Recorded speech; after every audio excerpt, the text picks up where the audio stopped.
श्रव्य काव्य को हम लोग ऐसे जाने, जिस काव्य का आनंद सुनकर या पढ़कर उठाया जाए वह श्रव्य काव्य है। श्रव्य काव्य या तो कवि के मुंह से सुना जाता है या स्वयं पढ़ा जाता है।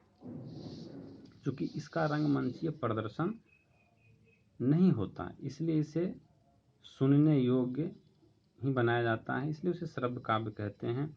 अब रामचरितमानस है, इसमें बिहारी सतसई है, कामायनी है, कुरुक्षेत्र है, दिनकर जी की रचना है, ये सब श्रव्य काव्य के अंतर्गत आता है। अब है दृश्य काव्य। अब श्रव्य काव्य है तो श्रव्य काव्य को, दृश्य काव्य को हम लोगों ने जाना, श्रव्य काव्य को जाना। अब है दृश्य काव्य को एक बार फिर से जाने कि दृश्य काव्य को रूपक काव्य भी कहते हैं। एक दूसरा नाम रूपक है। इसको रूपक कहने का मतलब यह होता है कि एक व्यक्ति के रूप को दूसरे व्यक्ति के रूप पर आरोपित करना, वह रूपक कहलाता है। अर्थात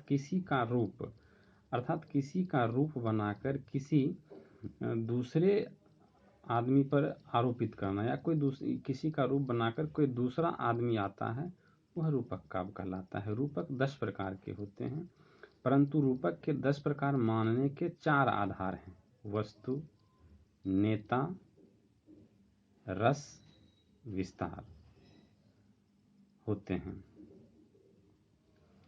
अब इसमें कथानक क्या है? कथानक 2 प्रकार के होते हैं।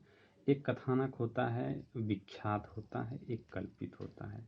एक कथानक ऐसे होते हैं जो ख्याति प्राप्त होते हैं और फिर उसका रचना होता है। अब मान लीजिए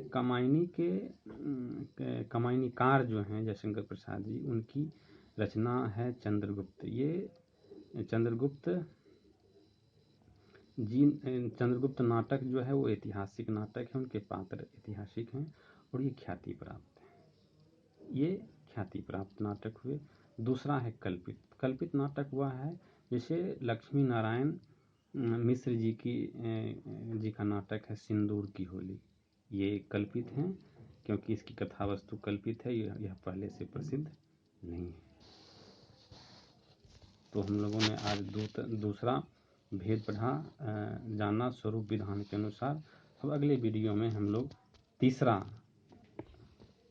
सुनेंगे। इसमें से जो कुछ बचा है, एक श्रव्य काव्य के भेद, उसको भी हम लोग अगले वीडियो में जानेंगे। श्रव्य काव्य के जो भेद होते हैं।